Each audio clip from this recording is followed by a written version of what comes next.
वनात गेलो होतो मध्ये, तिथे विठ्ठल काही दिसेना. रखमाई शेजारी नुसती. मी म्हणालो राहिलं रखमाई तर रखमाई. कुणाच्या तरी पायावर डोकं ठेवायचं.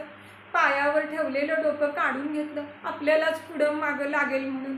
आणि जाता जाता सहज रखमाईला म्हणालो, विठू कुठं गेला, दिसत नाही. रखमाई म्हणाली, कुठं गेला म्हणजे? उभा नाही का माझ्या उजव्या अंगाला? मी परत पाहिलं खात्री करून घ्यायला आणि म्हणालो, तिथं कुणीही नाही. म्हणते कशी नाकासमोर बघण्यात जन्म गेला. बाजूचं जरा मला कमीच दिसतं. दगडासारखी झाली, मान अगदी धरली बघ. इकडची तिकडं जरा होत नाही. कधी येतो, कधी जातो, कुठं जातो, काय करतो मला काही ठाऊक नाही.